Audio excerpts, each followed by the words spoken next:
It's actually a great privilege and opportunity we have this morning to hear from David, who works for Pong-A-Thon, which, as you know, we've been over 10 years engaged in this mission, which is actually a partner organisation who support other missions and organisations overseas. And so we also have, now I'm going to pronounce it wrong, Panha.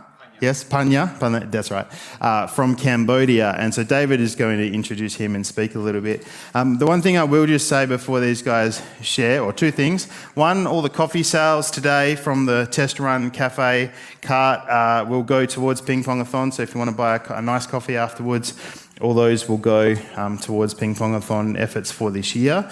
And secondly, David will say a little bit more, but there may be some things during the talk and the interview today that are a little confronting, because we're talking about some pretty full-on things that happen overseas. And so David will say a bit more about that. But if there's anything that you are feeling distressed, or you're going, I don't really want to be in the room for this, I'll be in the room back there. Feel free to just pop out through the side there or through this side here and come hang out with me if you want. I think it'll be quite, we don't have any kids in the room, and even for teenagers it'll be okay. But if you are distressed at any point, feel free to just pop out and take a breather. That's okay. So over to you, David. Can we just welcome these guys? 1, 2. Awesome. Yeah, we might grab those chairs. Good morning. Luke must be the most flexible pastor in the whole of Australia, I think. Some churches, we give them like 3 or 4 months notice and they're like, nah, sorry, we've already got it sorted out. So the fact that we're able to make it work with, 3 days is pretty special. So yeah, I'm from Melbourne, flew in on Friday, and I just want to say it's been a real blessing being here with, I think it's feedbacking a bit. Yeah. Oh, no worries. It's been a real blessing being here this morning. On Friday morning, we arrived Thursday afternoon. On Friday morning, I got some bad news just with our family. And so it has been a tricky couple of days. And I think there's something about coming in the house of God. It feels like I'm coming home, you know. And so I don't know any of you. I know Luke, obviously. But just being able to sing with you, you know, this is my story, this is my song, praising our Saviour all day long. There's something beautiful about that. So thank you for the very kind welcome. I always like being welcomed to places because they say nice stuff. So thanks, Luke, for that. But yes, we're from the Pong-A-Thon. I work for the Pong-A-Thon. I lead the movement with another gentleman. And we exist for one reason and one reason alone, and that is to fight modern-day slavery. And so, as Luke described, we don't do the work on the front lines. We enable 7 incredible organisations that work in Thailand, India, Cambodia, and in our own backyard in Australia, because slavery does exist here, unfortunately, that fight on the front lines and tackle the issue in a myriad of different ways. And so in a little bit, you're going to hear directly from Panha. I've been working him very hard. He's flying out to Cambodia tonight, so we've left the best till last for you guys, which is very cool. But firstly, as Luke said, you guys have been ponging. This year will be your 11th year, as we describe it, ponging. And you've raised nearly $85,000, which is just extraordinary. So I feel like you guys should give yourselves a hand for that. In fact, I looked up our master spreadsheet we have hundreds of communities that pong across the country. And you guys are 10th overall highest of all time, which is really, really special. So yes, we exist to fight what we believe to be one of the greatest evils on the planet, and that is modern day slavery. And so as Luke mentioned, we're going to be sharing some stories from the front lines that are actually quite hard hitting, because the reality is the evil that exists in the world and that is represented through human trafficking and modern day slavery is quite grim. And so we are going to share one story in particular that will involve instances of child abuse. And so if you don't want to hear that, that's completely fine. Sexual abuse as well. It won't happen for probably another 5 minutes, so feel free to just quietly exit out between then and now. We completely understand. So just to start to frame our discussion together, I just want to, if we can put the first slide up, I just want to share a little bit about my journey and my interaction with the issue of modern day slavery. Almost exactly 10 years ago, on a very overcast February afternoon in 2014, I was volunteering in the northeast of Thailand, And I came face to face with the issue of human trafficking and modern day slavery through the eyes of a 2-year-old boy, this boy right here. This boy we're not entirely sure of his origin story, but we understand that he was abandoned by his family or something happened with his parents, and then he was sold by a family member to a man that ran a trafficking ring, beggar's ring in Bangkok. So if you've ever been to a developing capital city like Bangkok or Phnom Penh, there are often legitimate beggars on the street that, are fighting for their lives, but there are also some illegitimate ones. And so Matthew was owned by this man, was placed with a woman that wasn't his mother, forced to beg 18 hours a day, purposely malnourished so that people would take pity on him. And he was obviously being used and abused in this way. Thankfully, when I took this photo, he was taken out of that situation. If you go to the next slide, this is me and him 10 years ago. He's just this beautiful boy. And the reality of what his life would have been like had he not been rescued out of that situation was obviously very confronting to me. As I've understood the issue more since being involved with the Pong, I know for a fact that if he wasn't taken out of this situation, 10 years on, two things would have happened to him. Either he would have died doing what he was doing, or he would be permanently, week after week, abused in ways that you wouldn't want to imagine.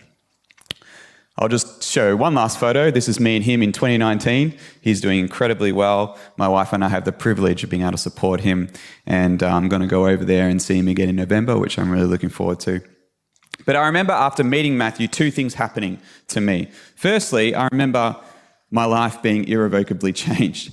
Do you ever have those experiences where you just suddenly the things that you used to care about no longer matter?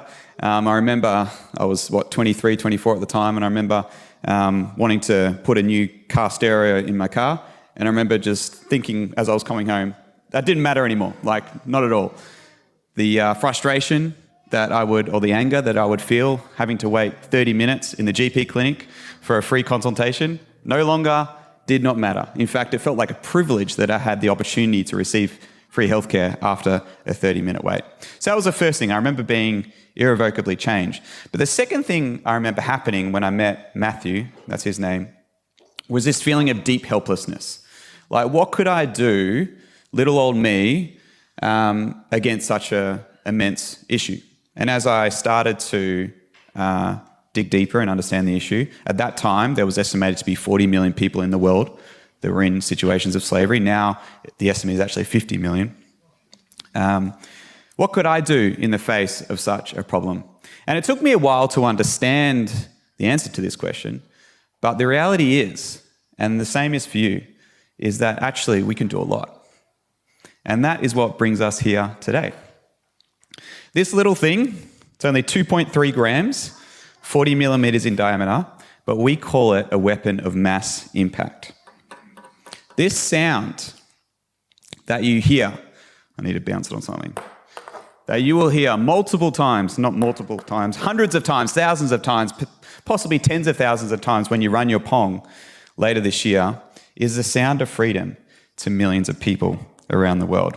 This sound empowers some of the most impactful programs and projects and teams that are on the front lines fighting one of the greatest evils on the planet. And we use the word evil intentionally because, make no mistake, it is evil. Modern day slavery exists and is perpetuated solely because of the hands of evil men. It exists for no other reason. And so we believe, as people of God, that we need to do something about it. At the Pong, we are not branded as a faith movement, and that is by design. We want to be able to get into public schools and secular contexts. In fact, we were with Cam Harries, wherever he is, at Harrisdale Senior School on Friday, which was amazing. We're hopefully going to have a Pong there later this year. But the backbone of our movement is the local church, which is very, very special. And so we have churches all across Australia run events, and we believe we are a very quirky but very important missional expression of the local church. And so visiting such communities like yourselves today is definitely one of the privileges of my work. And a couple of years ago, I was in South Australia and I was visiting a community. As they were running their event, they were running a 24-hour event. And there was one gentleman at that event that did the full 24 hours. He played the whole time. So I remember going over to him just to, say thanks and letting him know that I was very impressed. And I remember him stopping me halfway through my spiel. He said, "David, let me stop you right there. The fact that I have the freedom like I do, and the fact that right now, as I live and breathe, there are 50 million people in the world that are in slavery, this is the smallest thing that I could do, the smallest thing." And I remember thinking, on one hand, that's absolutely bonkers, because I'm not sure if you ever tried to play table tennis for 24 hours. I've done it once. And you need a sheer force of will, determination at its highest to be able to do that. But on the other hand, I kind of understood what he was saying as well. There's something about the reality of 50 million people in the world today in slavery that compels us to action. And the fact that we have our weapon, and the fact that we know that it works, going all in with it just makes sense. It really does. So I'm really excited to get Panha up here in a sec, but I just want to say a couple of things to frame our time or the interview with Panha, and he'll go firsthand into the stories on the front lines. First thing is, you're obviously going to feel some emotions when you hear some of these stories. And I encourage you to really embrace those feelings. It's kind of a binary decision. You have to do something with these strong emotions. It might be feelings of empathy, it might be feelings of righteous anger. And you can either suppress them or embrace them. And so we really encourage you to do that, because that is what makes us human. That is Christ in us, the hope of glory, the image of the invisible. Secondly, when you hear these stories, you guys have been ponging for 10 years. This will be your 11th year. So make no mistake, when you hear the stories today from Panha, these are connected to you. You have empowered and enabled these stories. So when you hear the impact on the front lines, I want you to say to yourself, I had a part in that. Or this is something that I can be proud of. This is an extension of my community. Or in a really, really small way, this happened because of me. Ladies and gentlemen, can you please help me to welcome up Panha Yin.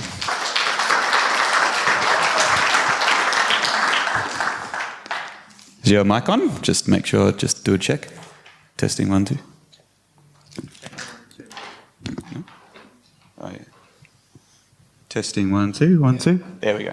Great. Thank you. All right, Panha, give us your best g'day, mate. G'day, mate. Hey. Yeah, that deserves a clap, I think. Panha he came last year, and so this is his second trip around Australia. And what's your favourite city, mate? Now, careful of the answer. What's your favourite city in Australia? Perth. Now, I cannot say whether he said the same thing in Adelaide or Melbourne, but you just have to keep you guessing. Dear. Maybe, Panha, before we get into the heavier stuff, tell us a little bit about yourself, your family, and maybe a fun fact about yourself. Well, it's an honor to be back, and lovely to see familiar faces from last year. It's a privilege and honor to be back in this church. Something funny about me. Yeah, fun fact. Fun facts. Well, I love table tennis myself, and I like to win. Yeah, it was quite full on that we set up last year in the afternoon. And I worked for the Hard Places community for the last 15 years. And you were like, well, how old are you? So I joined HPC when I was 15 as a translator for our director. She currently in Melbourne for our big events out there. So now I'm 31. So I've been with Hard Places half of my life now, currently. And your family? Tell us just 10 seconds about your family. So I married and I had a son. He's 6 years old. Awesome. Cool. All right. So some people in the room may not know the type of work that the Pong supports. So maybe give us a snapshot of who Hard Places is and the work that you guys do, and maybe put the next photo up. Yeah. So the Hard Places community exists to bring restoration to those who are sexually exploited and abused, and to prevent it not happening to others. And how do we do that? We place ourselves in 2 different cities. Phnom Penh and Siem Reap, the 2 main capital cities of Cambodia. And we had about 30 of our staff reaching out to 1,000 kids across these two different cities. We conduct about 44 kids clubs a week. That it's basically a Sunday school where we're going to bring church into the street. And this is where our vulnerable children who are living on the street, begging on the street, or working on the street to feeding their family. And this is where we bringing our snack, our craft, our Bible story. We also intentionally teach them about good touch, bad touch, OCSE, online child sexual exploitations awareness, that they can be exposed. Believe it or not, one of our girls was exposed to a career pedophile from the United States. We're doing FaceTime with her doing our kids club and with no shields on. So this is all the children we are being exposed on front line, and thanks to the Pong that enable our team to continue to be on the front lines. So this is a photo of a typical kids club. And so just run the numbers past us again. How many of these do you run, and how many kids do you reach so each totally, week? about 1,000 kids that we impact. Some were found on the street, and some were tracked where they from, because not all of them live on the street. They actually from a different slum community that they will leave their home during the day or at night. So our work, we had 3 shifted of team from 7 o'clock in the morning all the way to midnight when we're working with them. So 95% of our work is outside of 4-wall building, because we believe vulnerable children is out there. It's not in a 4-wall building. So we conduct about 44 kids clubs a week where we bring our programs to them. And the Pong, last year actually, we seeded the funding. We're now we're enabled hard places to work in the second biggest city in Cambodia. So being able to identify vulnerable kids in a whole new area, a story of which we will share this morning. Luke, do we have time for one more story? Awesome. All right, share the next photo. Panha, you talked about you're all about long-term transformation, and we're obviously about long-term partnerships. We've been partnering with Hard Place for 12 years now. Tell us a little bit about this mother and son. Yeah, so about a couple of years ago, as you know, we always on the street, and people will come to us to our programs on the street. And this mom, one day she decided to bring her 2-year-old boy to us and said, "Can you look after my son?" I like, whoa, it's a big responsibility, like where you're gonna go and, in what matters. She said, "I cannot take care of him anymore. I live on the street, and please just take care of the boys for me." Well, we luckily, we're very thankful that she chose to bring the boys to us, because if you know the Little Mo story from last year, he was sold by the pimp, by her own mother, to many, many pimps afterward. So we took the boy, we asked how about you? Because she's a drug addict, and she also selling drug on the street. She lived with the groups of traffickers, and that's where we want to also helping her. But she wasn't ready by then. So we took the son and placed him in a very good home. And that's what we did when the incident was happening. So you obviously offered help, but she didn't want it at that time. She then came back a year later. We'll go to the next photo. So this happened a year after. Explain what's happening here. So after 1 year, she returned to look for her son.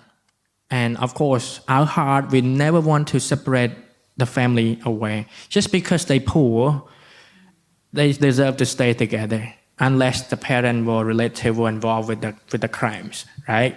So we make her to visit her son, but the sad part is her son could no longer recognize her because of her, drug situation. And that time, it hit. We call her Goode. It hit her really hard. I need to change. And that day, she was asking us, "Can you help us? Can you help me to get clean, to get sober?" No question asked. We just take her in right away. We place her in a very good safe house, a Christian home. They're gonna help her towards the recovery journey and healing. And so this photo, the next one, is recent. So tell us how she's going now and her relationship with her son. Yeah. So today, now, she is part of our team. In fact, hire almost 30 of our former street kids or victim or survivor from a trafficking field. And Tui today is she going out on the street with us and minister back to the people on the street. And they able to connect with her sons again.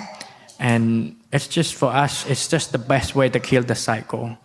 And we also learned that Tui was abused in many forms while she was on the street.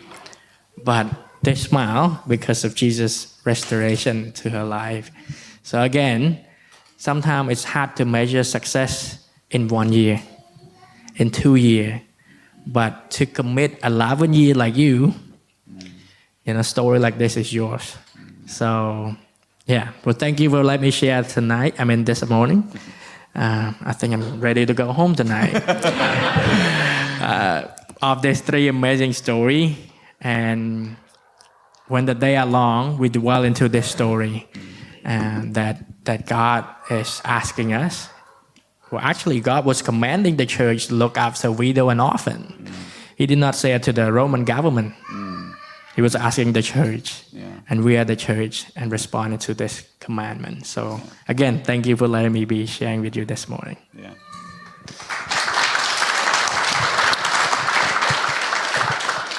So just really quickly from me to finish, 3 encouragements as you guys engage again to Pong another year. Firstly, prayer, right? Prayer matters. Prayer does change things. And so Panha talked about Kara's case. If I can give you a business card later, and I can, if you want to keep up to date, and I'll ensure that Luke is up to date as well as to how that's going. So prayers for that would be appreciated. But of course, just his team, the work that he does day in and day out. Prayer matters, and prayer makes a difference. Secondly, very simply, it would be wrong of me to not encourage this. Please participate in the Pong later this year. Panha shared with me earlier this week, he said, we would love to start a new kids club in another part of one of the cities. I'm like, okay, how much would that cost? So the bare minimum for that would be 25,000 Australian dollars for a whole year, right? The amount of impact that could seed, the kids that we could identify, and the trafficking and the abuse that we could stop just from that alone would be astronomical for $25,000. Now, we generally raise about $500,000 a year, which is amazing, from incredible communities like you. And so if we hit around that mark, we can continue to fund the programs that he has existing in existence right now. But if we were able to raise more, then this is kind of the impact that we could have. So I guess I just say that just to don't minimize the impact that you have to ask your friends and family to donate, because money does go a long way in Cambodia. It really does. And thirdly, if you know any other communities, whether it's a school or a sports club or another church community, you think, you know what, running a Pong-A-Thon in this community would be amazing, please chat with me, because if someone came up to us and said, hey, would you rather $50,000 or a new Pong in a new community that might raise $5,000? We will always choose the latter option, because we want to see hearts and minds transformed, and we want to journey with communities in the long term. So if you have any thoughts about other communities that might be interested in joining this incredible work, please talk to me. But thank you so much for your time. We really appreciate it. We love your advocacy and the way that you guys Pong year in, year out. And thank you for having us this morning. Cheers.